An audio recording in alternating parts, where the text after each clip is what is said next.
భక్తులారా, మీకు శ్రీకృష్ణుడి ఆశీర్వాదాలతో స్వాగతం. ఈ వీడియో చూడండి, మీ బాధలు తొలగిపోతాయి. లైక్ చేయండి, సబ్స్క్రైబ్ మర్చిపోకండి.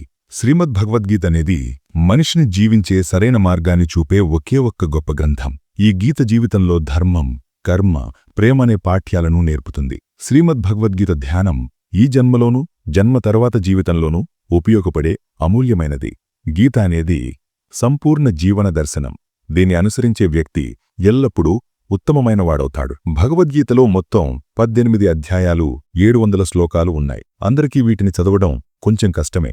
అందుకే ఈరోజు ఈ ప్రత్యేకమైన సందర్భంలో మనం శ్రీమద్ భగవద్గీత యొక్క 100 ఆలోచనల గురించి మాట్లాడబోతున్నాం. ఈ ఆలోచనలు తెలుసుకుంటే మీరు గీత యొక్క నిజమైన అర్థాన్ని అర్థం చేసుకోగలరు. ఈ ఆలోచనలను ప్రతిరోజూ రాత్రి నిద్రపోయే ముందు వినండి. రండి, శ్రీమద్ భగవద్గీత యొక్క ఒక 100 ముఖ్యమైన ఆలోచనలను తెలుసుకుందాం.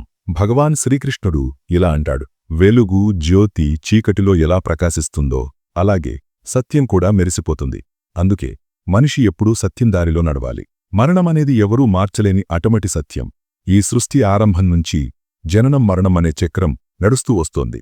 మనిషి పాతబట్టలను విడిచి కొత్తవి ధరించినట్లే ఆత్మ కూడా పాత నీరసమైన శరీరాన్ని వదిలేసి కొత్త శరీరాన్ని ధరిస్తుంది. ఇది ప్రకృతి నియమం.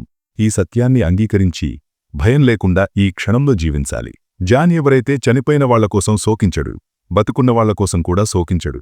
ఎందుకంటే చనిపోయినవాడు మళ్లీ జన్మిస్తాడని, బతుకున్నవాడు ఒకరోజు తప్పకుండా చనిపోతాడని అతనికి తెలుసు. కర్మ ఒక్కటే అసలైన ధర్మం. శ్రీకృష్ణుడు అర్జునుడికి గీతలో ఉపదేశిస్తూ ఇలా అంటాడు: మనిషి కర్మ చేయడం కోసమే పుట్టాడు. కర్మ లేకుండా ఎవరూ ఉండలేరు. ఫలితం గురించి ఆలోచించకుండా మనిషి తన కర్తవ్యాన్ని నిర్వర్తించాలి. కోపం మనిషిని నరకానికి తీసుకెళ్లే ద్వారం.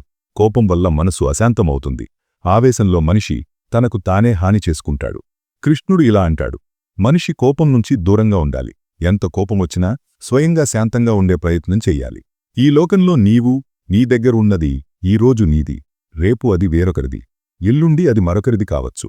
నీవు ఈ లోకంలో ఖాళీ చేతులతో వచ్చావు, ఖాళీ చేతులతోనే వెళతావు. మనసును అదుపులో ఉంచుకోవడం చాలా ముఖ్యం. మనిషి మనసు గాలిలా చంచలమైనది. ఈ మనసే మనిషిని కామక్రోధాల వైపు తీసుకెళ్తుంది. జీవితంలో విజయం సాధించాలంటే మనసును అదుపులో ఉంచుకోవాలి. మనసును నీవు అదుపు చేయకపోతే అది నీకు అతిపెద్ద శత్రువైపోతుంది. ఎప్పుడూ అనుమానపడే వ్యక్తి ఎన్నటికీ శాంతిని పొందలేడు. అందుకే అనుమానాలకు దూరంగా ఉండు. ఎక్కువ అనుమానం వల్ల మనస్సు శాంతి కోల్పోతుంది. మనిషి గుండెలో గందరగోళం చేసి తన సంబంధాలను నాశనం చేసుకుంటాడు. శరీర సౌందర్యం మనసును ఆకర్షిస్తుంది, కాని స్వభావ సౌందర్యం గుండెను ఆకర్షిస్తుంది. అందుకే మనిషి స్వభావం ఎప్పుడూ స్వచ్ఛంగా ఉండాలి. ఎవరు ఏం చేస్తున్నారు, ఎలా చేస్తున్నారు, ఎందుకు చేస్తున్నారు అనే ఆలోచనలకు దూరంగా ఉంటే నీవు అంతే సంతోషంగా ఉంటావు. నీవు ఎంత సరైనవాడవో, ఎంత తప్పు చేశావో అనేది ఇద్దరికి మాత్రమే తెలుసు. ఒకరు పరమాత్మ, రెండవది నీ ఆత్మ. శ్రీకృష్ణుడు ఇలా అంటాడు: ధ్యానం లేని వ్యక్తి, భగవంతుడిపై శ్రద్ధలేని వ్యక్తి జీవితంలో ఎన్నటికీ ఆనందాన్ని, విజయాన్ని పొందలేడు. మోహం నాశనానికి కారణం. మనిషి దుఃఖాలకు మూలం అతని మోహమే. ఎంత ఎక్కువ మోహిస్తాడో అంత దుఃఖాన్ని పొందుతాడు. మోహాన్ని తెగించుకొని నిజమైన సత్యాన్ని తెలుసుకోవాలి. ఎక్కువ కష్టాలను అనుభవిస్తాడు. పశ్చాత్తాపం గతాన్ని మార్చలేదు, చింత భవిష్యత్తును సవరించలేదు. అందుకే వర్తమానంలో ఆనందించడమే జీవితంలో నిజమైన సుఖం. శ్రీకృష్ణుడు ఇలా అంటాడు: నీకు సహాయం చేసేవాడిని నీవు సహాయం చెయ్యు, నిన్ను మోసం చేసేవాడిని వదిలేయి. నీవు గౌరవించబడని చోట ఎక్కడా వెళ్లకు, లేకపోతే జనం నిన్ను బలహీనుడిగా, మూర్ఖుడిగా భావిస్తారు. వర్షం లేని చోట పంటలు చెడిపోతాయి. సంస్కారం లేని చోట సంతతి చెడిపోతుంది. నాకు సమయం లేదు అని అంటున్నవాళ్ల హృదయంలో మీ పేరు లేదని అర్థం. నీ మాటలు ఎంత తీయగా ఉంచుకో. తిరిగి తీసుకోవలసి వచ్చినా కసిగా అనిపించకూడదు. స్వాభిమానం కొంచెం ఉండాలి, లేకపోతే జనం నిన్ను మీ హక్కులు ఉన్న చోట కూడా అణచివేయడానికి ప్రయత్నిస్తారు. నీవు ఓడిపోకపోతే ఈ లోకంలో ఏ శక్తి నిన్ను ఓడించలేదు. బలహీనత నీది కాదు, నీ సమయం బలహీనమైనది. సమయం అందరిది, మారుతుంది. నీవు నీ కర్మను చేసుకుంటూ పో. సంకటాలను చూడని వాడికి తన బలం ఎప్పటికీ తెలియదు. ఇతరుల బాధలను అర్థం చేసుకునేవాళ్లు, దయ ఉన్నవాళ్లు, గుండె నుంచి మంచివాళ్లు మళ్లీ జన్మించాల్సిన అవసరం లేదు. ఏదైనా ఇచ్చి గర్వపడకు. ఎవరికి తెలుసు నీవు ఇస్తున్నావా లేక గత జన్మ రుణాన్ని తీర్చుకుంటున్నావా? గర్వం ఉన్నవాడి వంశం, సంపద, గౌరవం మూడు నాశనమవుతాయి. విశ్వాసం కలిగించారంటే వాళ్ల మాటలకు కాదు, వాళ్ల చేష్టలకు శ్రద్ధ పెట్టు. శ్రీకృష్ణుడు ఇలా అంటాడు: నన్ను తెలుసుకున్నవాడు జనన మరణ బంధాల నుంచి విముక్తి పొందుతాడు. భగవద్గీతను చదివిదాన్ని ఆచరించేవాడు దుష్కర్మల ప్రభావమంతా తొలగిపోతుంది. భాగ్యంలో ఉన్నది దానంతటా అదే వస్తుంది. భాగ్యంలో లేనిది వచ్చినా పోతుంది. గాలి ఊపులు పడవను తప్పుదారి పట్టిస్తాయి. అలాగే మనిషి కోరికలు బుద్ధిని తప్పుదారి పట్టిస్తాయి. సుఖంలో, దుఃఖంలో, గౌరవంలో, అవమానంలో శాంతంగా ఉండేవాడు నాకు ఎంతో ఇష్టమని కృష్ణుడంటాడు. ఈ సంసారం నా మాయే. ఈ సంసారం నా నుంచి పుట్టింది. నేనే దీన్ని పోషిస్తాను. నేనే దీన్ని నాశనం చేస్తాను. నేను భూత వర్తమాన భవిష్యత్తులోని అన్ని ప్రాణులను తెలుసుకుంటాను. కాని నన్ను ఎవరు నిజంగా తెలుసుకోలేరు. సంబంధం నిలబెట్టడం ఆపేసిన వ్యక్తి ఆత్మగౌరవం ఎక్కడో గాయపడిందని అర్థం చేసుకో. ప్రేమ ఎప్పుడూ క్షమాపణ చెప్పడానికి ఇష్టపడుతుంది. అహంకారం ఎప్పుడూ క్షమాపణ వినడానికి ఇష్టపడుతుంది. కర్మే నీ గుర్తింపు. లేకపోతే ఒకే పేరుతో వేలాది మంది ఉన్నారు. మంచి కర్మలు చేసినా జనం నీ చెడుమాటలనే గుర్తుంచుకుంటారు. అందుకే జనం ఏమంటారని ఆలోచించకు. ఎంత సాధ్యమో అంత నీవు నిశ్శబ్దంగా ఉండు. ఎందుకంటే మనిషి నోటినుంచే ఎక్కువ పాపాలు జరుగుతాయి. ఎవరినైనా మోసం చేయడమనేది రుణంలాంటిది. అది నీకు ఎవరి చేతిలోనో ఒకరోజు తిరిగి వస్తుంది. మంచి దృష్టి అంటే నీ లోపాలను, ఇతరుల గుణాలను మాత్రమే చూసేది. సమయానికి తగ్గట్టు స్వభావం మార్చేవాళ్లను ఎన్నటికీ నమ్మకు. జీవితంలో ఎవరితోనూ నిన్ను పోల్చుకోకు. నీవు ఎలా ఉన్నావో అలాగే ఉత్తముడివి. అందరికీ జీవితాన్ని మార్చుకునే సమయం దొరుకుతుంది. కాని సమయాన్ని మార్చడానికి మళ్ళీ జీవితం దొరకదు. జరగబోయేది జరిగి తీరుతుంది. జరగనిది ఎన్నటికీ జరగదు. ఈ నిశ్చయమున్నవాడికి చింతలు ఎప్పుడు ఉండవు. మంచి నీతితో చేసిన పని ఎన్నటికీ వృధా కాదు. దాని ఫలం నీకు తప్పకుండా దొరుకుతుంది. నీవు ఈరోజు చేసే కర్మఫలం రేపు నీకు లభిస్తుంది. నీవు ఈరోజు అనుభవిస్తున్నది నీ గత కర్మల ఫలం. శ్రద్ధ, భక్తితో నా భక్తి చేసేవాడికి అతనికి లేనిది నేను ఇస్తాను. అతని దగ్గర ఉన్నది నేను కాపాడుతాను. ఎవరితో ఎప్పుడు ఎంత మాట్లాడాలో తెలుసుకుంటే నీ జీవితం సార్థకమైనదవుతుంది. కృష్ణుడిలా అంటాడు, జీవితంలో అవకాశం దొరికితే ఎవరికైనా సారథిగా ఉండు. స్వార్థపరుడివి కాకు. ధర్మంతో నిండిన గుండె ధర్మాన్ని సలహా ఇస్తుంది. అధర్మంతో నిండిన గుండె అధర్మాన్ని సలహా ఇస్తుంది. మనిషి దేవుడిని నమ్మకపోవడం వల్ల దుఃఖిస్తాడని కాదు, దేవుడు చెప్పిన మాటలను అనుసరించకపోయిన వల్ల దుఃఖిస్తాడు. సమయం వచ్చినప్పుడు అందరికీ అంతా దొరుకుతుంది. సమయానికి ముందు కోరికలు కలిగితేనే దుఃఖం వస్తుంది. ప్రేమను ఒట్టిదని అనేవాళ్లు మూర్ఖులు. ప్రేమ ఈ సంసారానికి మూలం. ఈ ప్రేమ వల్లనే ఈ సృష్టి ఏర్పడింది. సంబంధాలలో క్రమం తప్పకుండా దూరం ఉంటే సంబంధాలు బలపడతాయి. క్రమం తప్పి దూరం ఉంటే సంబంధాలు తెగిపోతాయి. మనిషి తన నమ్మకంతో నిర్మితమవుతాడు. అతను ఎలా నమ్ముతాడో అలా అవుతాడు. ఈ సంసారంలో భాగ్యం కంటే ఎక్కువగా సమయానికి ముందు ఎవరికీ ఏమీ దొరకదు. జీవితంలో మాటను సమయానమంలో ఉంచుకోవడం తప్పనిసరే. ఎందుకంటే మాటల వల్ల కలిగే గాయాలు ఎన్నటికీ మానవు. కృష్ణుడిలాంటాడు, ధర్మం కోసం పోరాడటం నేర్చుకో. అధర్మికి కాలం కావడం నేర్చుకో. నీ వాళ్లకోసం త్యాగం చేయడం నేర్చుకో. సత్యం ఎప్పుడూ నీటిలో తేలే నూనెబుట్టులా ఉంటుంది. ఎంత అసత్యం నీళ్లల్లో కలిపినా అది ఎప్పుడూ పైనే తేలుతుంది. జీవితంలో ఆనందంలో హాని ఇవ్వకు. కోపంలో సమాధానం చెప్పకు. దుఃఖంలో నిర్ణయం తీసుకోకు. ఒక వ్యక్తి లక్షల విషయాలు తెలుసుకున్నా, సమస్త లోకాన్ని తెలుసుకున్నా తనను తాను తెలుసుకోకపోతే అతను అజ్ఞాని. నిన్ను తిరస్కరించిన వాడిని బాధపడకు. ఎందుకంటే వాళ్లకు నీ విలువ తెలియదు. నిన్ను ఏడిపించే సంబంధం అత్యంత గాజ్యమైనది. నిన్ను ఏడుస్తూ వదిలేసే సంబంధం బలహీనమైనది. ఎల్లప్పుడూ శాంతంగా ఉండు. శాంతంగా ఉంటే నీ జీవితంలో నీవు ఎంతో బలంగా ఉన్నట్లు అనిపిస్తుంది. ఎందుకంటే ఇనుపు చల్లబడినప్పుడే గట్టిగా ఉంటుంది. వేడిగా ఉన్నప్పుడు దాన్ని ఏ ఆకారంలోనైనా మార్చవచ్చు. విపత్తు సమయంలో 7 గుణాలు నిన్ను కాపాడతాయి. అవి నీ ధ్యానం, నీ ప్రవర్తన, నీ బుద్ధి, నీలోని ధైర్యం, నీ మంచి కర్మలు, సత్యం మాట్లాడే అలవాటు, భగవంతుడిపై విశ్వాసం. కష్ట సమయంలో మనిషి ఒంటరిగా అవుతాడు. కాని ఆ కష్టాల వలనే అతను బలవంతుడవుతాడు. గౌరవం ఇచ్చేవాడికి గౌరవమివ్వు. కళ్ళు చూసి తలవంచడం బలహీనత లక్షణం. ఏ పరిస్థితి వచ్చినా నీ జీవితాన్ని భగవంతుడికి అప్పగించు. భగవంతుడిపై విశ్వాసం ఒక చిన్న పిల్లవాడిలా ఉంచు. ఆ పిల్లవాడిని గాలిలో ఎగిరేస్తే అతను నవ్వుతాడు, భయపడడు. ఎందుకంటే తనను పడనీయడని అతనికి తెలుసు. కృష్ణుడిలా అంటాడు, నీవు చిన్నబుద్ధి చేయకు.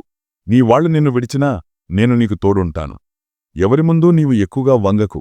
లేకపోతే వాళ్ళు నిన్ను పడిపోయినవాడిగా భావిస్తారు. నిన్ను గౌరవించే వాళ్లనే గౌరవించు.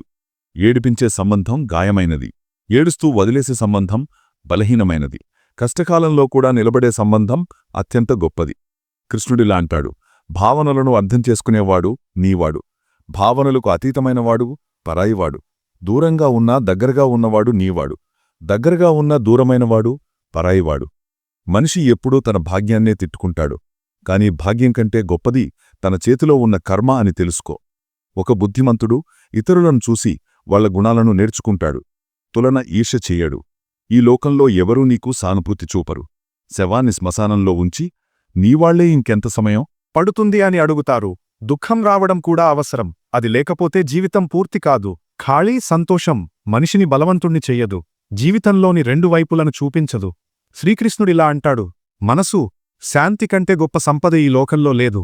మనసును శాంతంగా ఉంచుకోవడం నేర్చుకున్నవాడు ఈ లోకంలో అత్యంత ధనవంతుడు.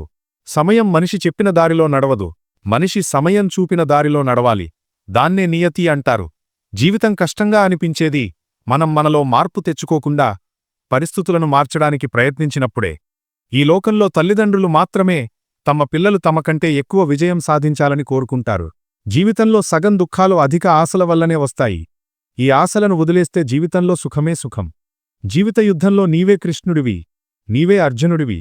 రోజూ నీవే నీ సారథిగా మారి జీవిత మహాభారతంతో పోరాడాలి. మాటలు ఎంత తీయగా ఉంచుకో, తిరిగి తీసుకోవలసి వచ్చినా కసిగా అనిపించకూడదు.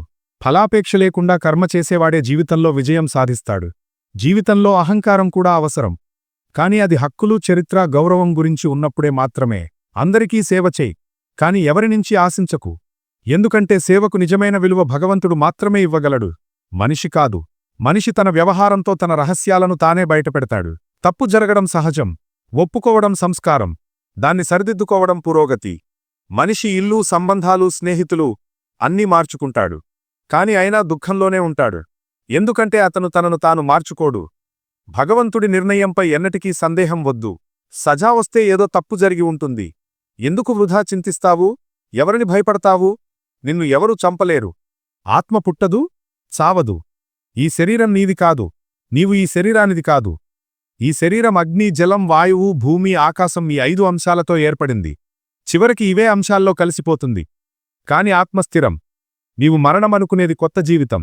దుఃఖం, కష్టాలు మనిషిని బాధించడానికి రావు, అతని సామర్థ్యాన్ని, ఆత్మవిశ్వాసాన్ని పరీక్షించడానికి వస్తాయి. మనసు శాంతంగా ఉన్నవాడు మాట్లాడేటప్పుడు, పనిచేసేటప్పుడు శాంతంగా ఉండేవాడు సత్యాన్ని సాధించినవాడు, దుఃఖాల నుంచి విముక్తి పొందినవాడు. జరిగింది మంచిగా జరిగింది, జరుగుతున్నది మంచిగానే జరుగుతుంది, జరగబోయేది కూడా మంచిగానే జరుగుతుంది. గతం గురించి పశ్చాత్తాపం చెందకు, భవిష్యత్తు గురించి చింతించకు. ఇప్పుడు వర్తమానం నడుస్తోంది.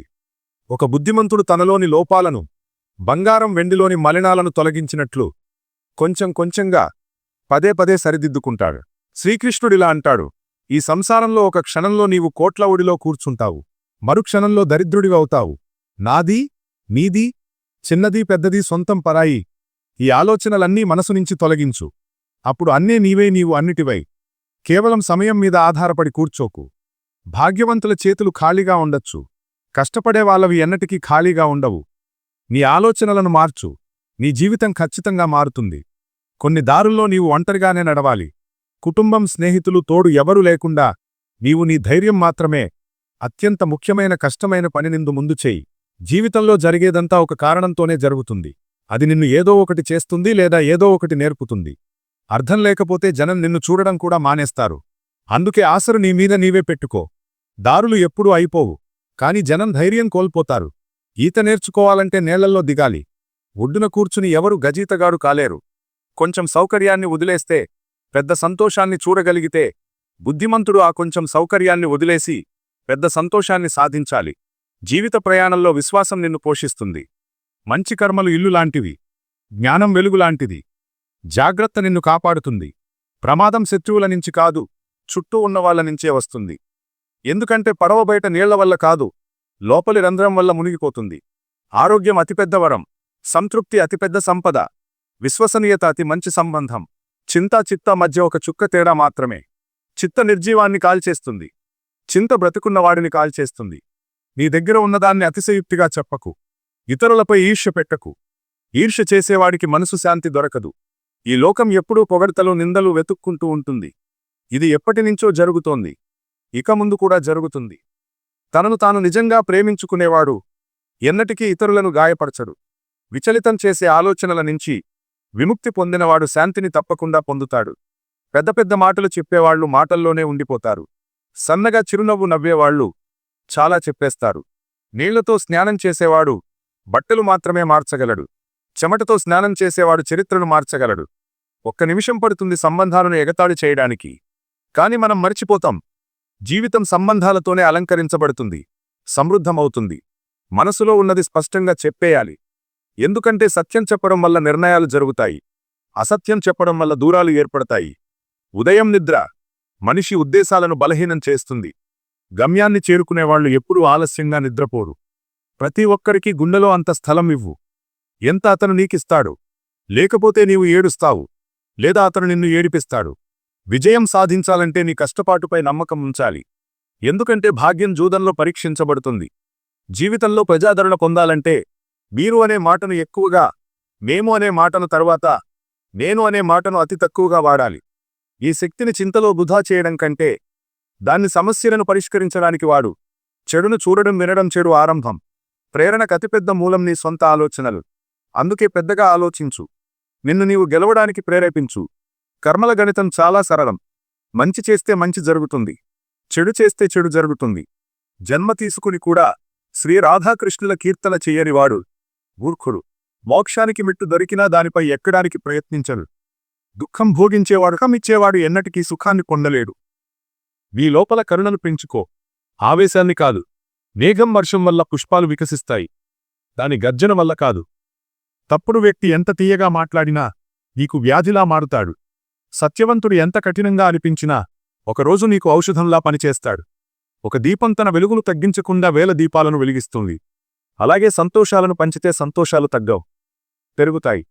శ్రీకృష్ణుడు ఇలా అంటాడు, ఓ మానవా, నీవు సంసార దుఃఖాల నుంచి విముక్తి పొందాలనుకుంటే నా భక్తిని చెయ్యి.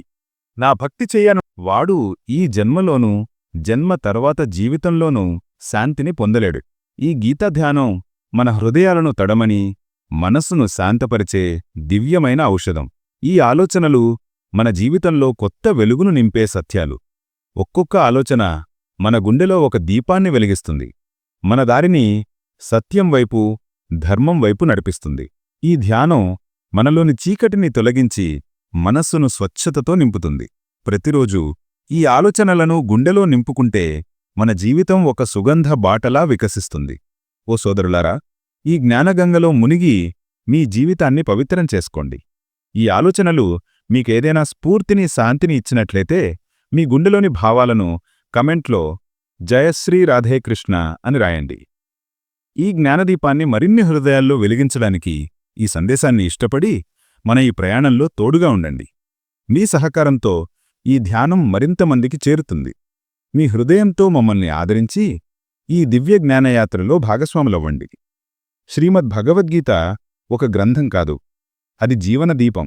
ఈ 100 ఆలోచనలు మన గుండెలోని చీకటిని తొలగించి సత్యం, ధర్మం, ప్రేమల వైపు నడిపిస్తాయి. ఈ జ్ఞానాన్ని గుండెలో దాచుకుని దాన్ని ఆచరణలో పెట్టండి. మీ జీవితం ఒక సుగంధ పుష్పంలా వికసిస్తుంది. ఈ దివ్యజ్ఞానాన్ని అందరితో పంచుకోండి, ఎందుకంటే పంచుకున్న సంతోషం రెట్టింపవుతుంది. మీ హృదయంలో ఈ జ్ఞానదీపం ఎప్పుడూ వెలుగుతూ ఉండాలని కోరుకుంటూ మీ అందరికీ జయశ్రీ రాధేకృష్ణ. ఓం.